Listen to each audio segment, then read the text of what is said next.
felt a poke on my back.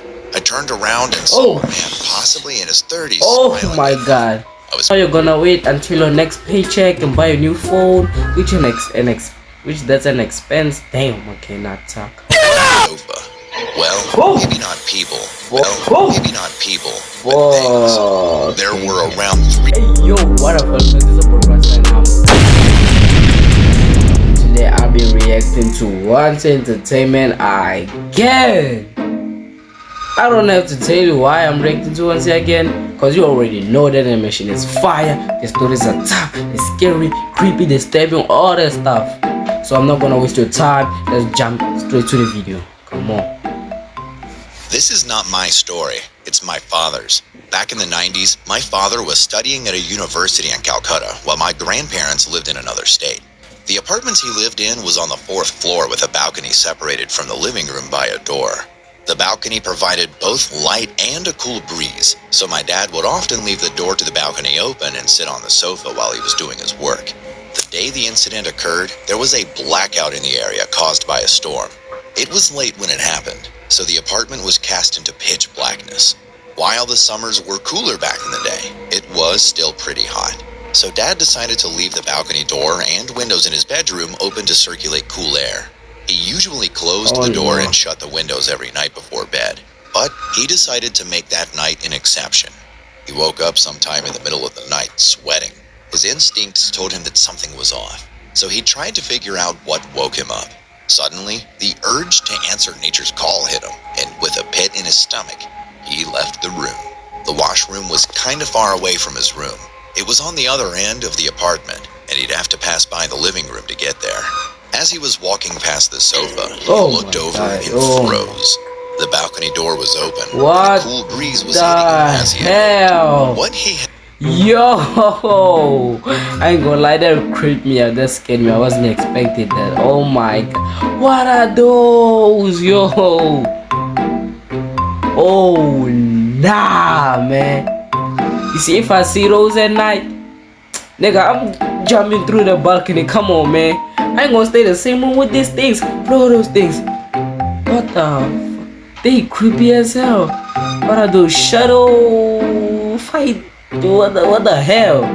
Damn. Not hoped for was to see people sitting on his So you're gonna wait until your next paycheck and buy a new phone, which that's an expense. Damn. Okay, not talk. sofa. Well, maybe not people. Well, maybe not people, but things. There were around 3 to 4 figures sitting on his sofa. He could not make out what they looked like. They seemed to be blending in and out of the shadows, changing shape. What scared him more was that he could tell they were all looking at him. They didn't have visible eyes, but he could feel their stare on him. He contemplated running back to his room, but his bladder was strongly against that idea.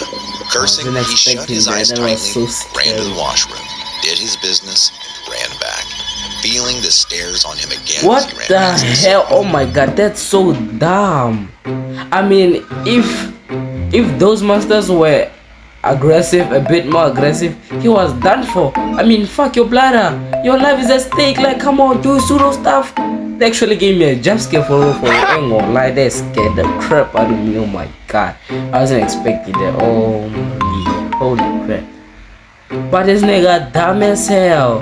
Like, come on, go back to your room, pee on the bed. At least you saving your life. This time you got lucky, cause ain't no way that thing is not gonna happen again. I'm telling you. Got in bed and tried his best to go to sleep. When he woke up, it was morning and the skies were clear. He shakily went to the living room, but saw nothing out of place. The balcony door was still open, letting bright light flood into the room. He never told my grandparents about his experiences, as he didn't want to make them worry. The only people close to him who know about this are my mom and me.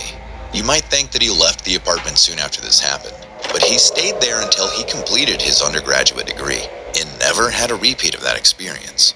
He did, however, always close the balcony door at night from then on, with no exceptions. During his stay in the apartment after the event, he did some research into the history of the building, but came up with nothing. The building had not been built on burial grounds. There weren't any records of murder, suicides, or fatal accidents. This eventually made him chalk up the incident to a bad dream or some sort of hallucination.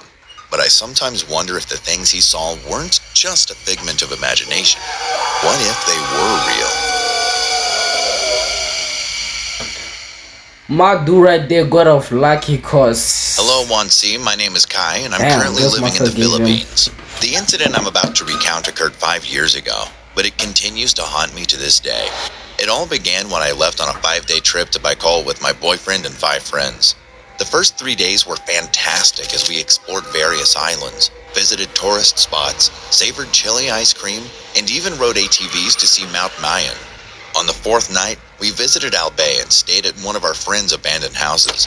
The place seemed unthreatening except for the cockroaches that scurried about when our friend switched on the lights. The house was covered in dust due to being abandoned. To sleep, my friends and I decided to set up beds in the living room. Once we arranged our beds, my boyfriend, the 3 other guys, and I opted to have a drink while the 2 female friends had already fallen asleep in the living room. We were having a good time, engrossed in conversation, when suddenly my attention was drawn to a shadow on the wall.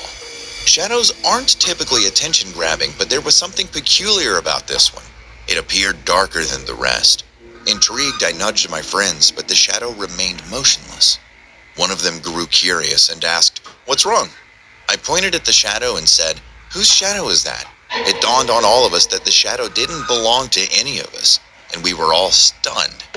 Even as we stood up, the shadow remained unmoving, and after 30 seconds, it simply vanished. My friends and I were unsure about what exactly... That's a sign to tell you that get the fuck out of there.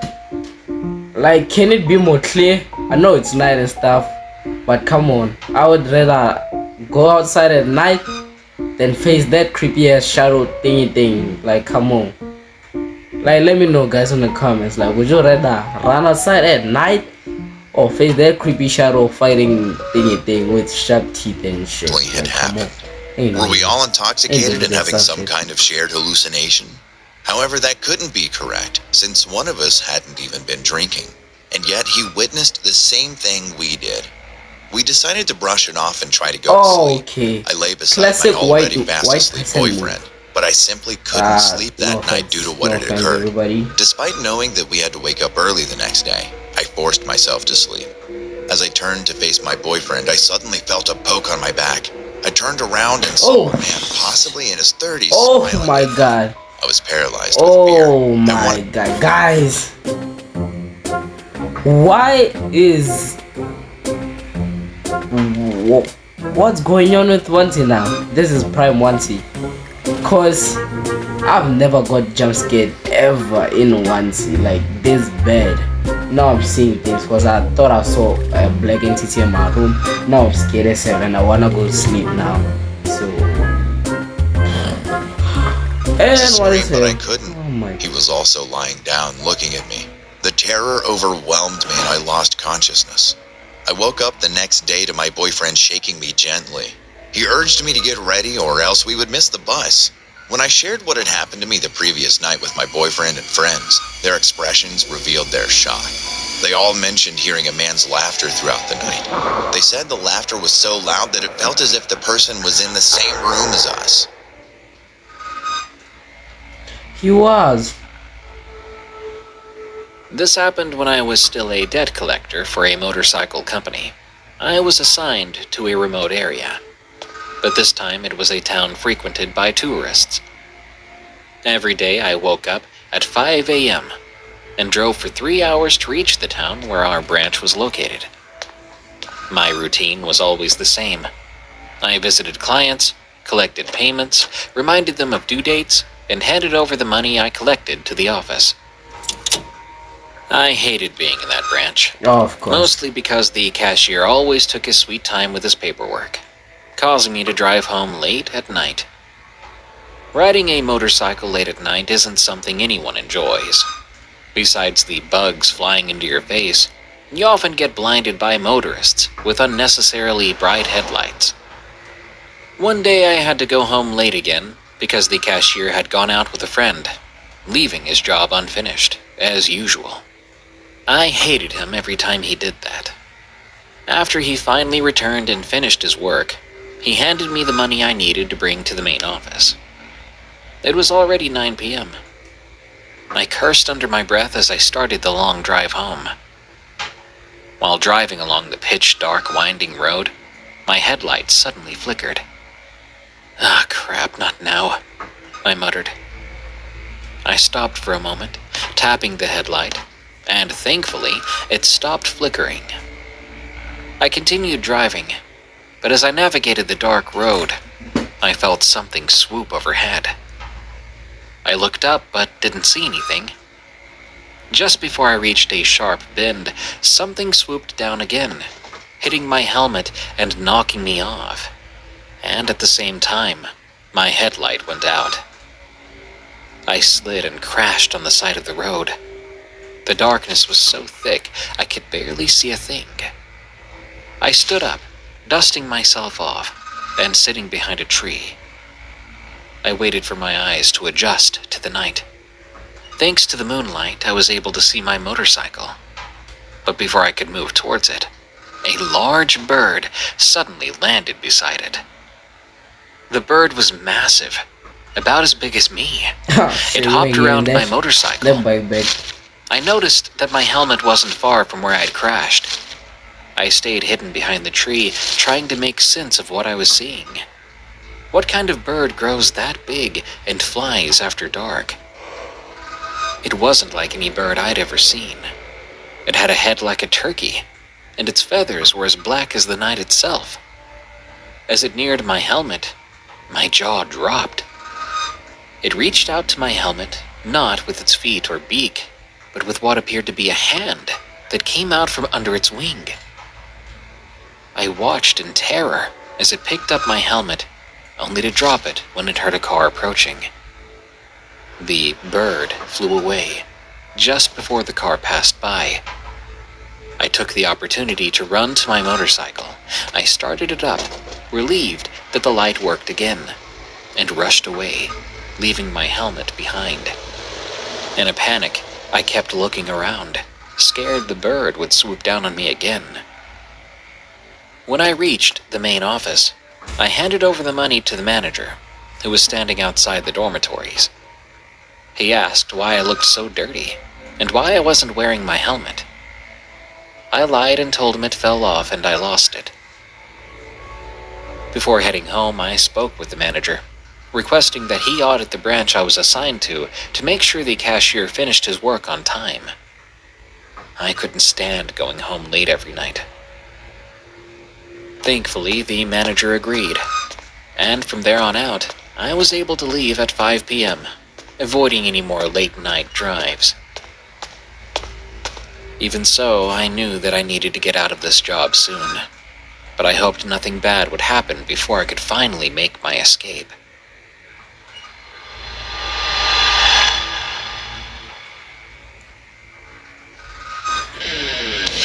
God damn it, ads. A few moments later. I ain't gonna lie, this story was whack. I was actually not listening. I didn't hear anything. I did hear some words, but it wasn't that interesting. It was kinda ass. I'm not gonna lie. Hope the true taxi horror story is a bit better, so.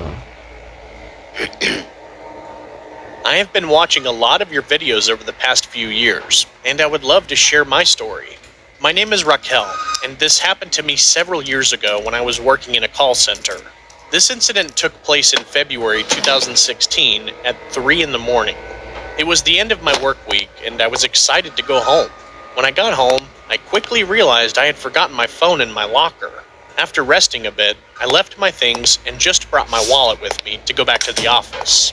The travel time usually takes 1 to 2 hours during peak hours, but I was able to arrive at the office within 30 to 40 minutes. Damn, you I could got have my came the phone next and morning. What left is wrong quickly. with you? Since I really wanted to get home quickly, I decided to take a cab or taxi. After a while, a cab stopped in front of me. The light inside was so dim, but I didn't think much of it.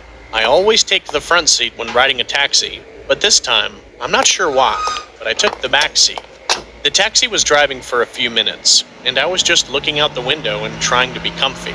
I noticed, though, that he had started slowing down near the bridge over the Pasig River. I looked at the driver, and he was short and had short black curly hair. He suddenly stopped the car and pointed a gun at me. "This is a holdup," he said. And I couldn't believe it. "Are you serious?" was my immediate response. He started shouting and cursing at me while pointing the gun. I slowly took my phone out and gave it to him. He snatched it and turned it off. I really didn't know what to do. "Now give me your wallet," he shouted, still pointing the gun at me. I slowly gave him my wallet, and he tried to grab it, but my hands wouldn't let go because I have important IDs in my wallet. My head was completely blank. My body acted for me, and I pulled my wallet as hard as I could and opened the door and tried to get out. He then started driving and turned sharp to try to pull me back inside the car, but thankfully it did not work. The moment he stopped the car, I jumped out, ran, and started screaming for help. He shouted and drove in the opposite direction. I did not look back and just ran as fast as I could. I then saw a couple jogging and yelled for help. I told them what happened, and a policeman came. See, what you did there was dumb. You could have came the next morning to fetch your phone. Now you lost it completely. You could have waited, a couple of hours. Now you're gonna wait until your next paycheck and buy a new phone, which that's an expense. Damn, okay, not talk. Like, god damn you. That was a dumbass move. And it brought me to the nearest police I know station. You can't live I without told your the policeman phone, what come on, happened, man. and he said that the taxi I rode in had been stolen earlier that day and was reported as stolen by the real driver. Yeah, the suspect's strategy was calling a taxi and then stealing it and pretending to be a taxi driver. After filing a police report, I stopped going to work that day and filed for resignation immediately. I also stopped riding in taxis for a couple of months and started looking for a job closer to my house.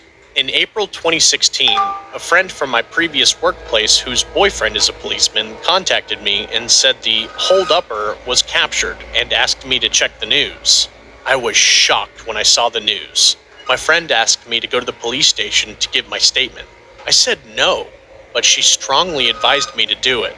She said if I give a statement, it would add to that man's sentence. But I said that I wouldn't be able to because I was still suffering from the trauma of the incident and couldn't go outside. She respected my wishes, and we said goodbye.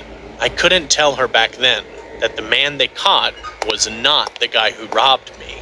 That whole situation made me realize that there are more people using the same strategy, targeting victims who work late and come home late. Though I am now working from home, I just hope those who are still working outside will take extra precautions when taking a taxi. Okay. Not gonna lie, but that thread is kind of smart. I'm not advising anything. I'm not telling you to do it. Yeah, don't do it, guys. Come on, don't do crime at all. But like, that's kind of smart. But at the same time, I'm not telling you to do it, so don't do it, guys. That's come on, guys. That's evil. So yeah, that's the end of the video. I really enjoyed this video, except the bike story was kind of ass. I know, the bike story was kind of ass. But overall, the video is nice as always. Like, once, come on, keep uploading more. I like your videos. I love you, man. And yeah. That's the end of the video. Peace, bye bye, subscribe. Your boy out.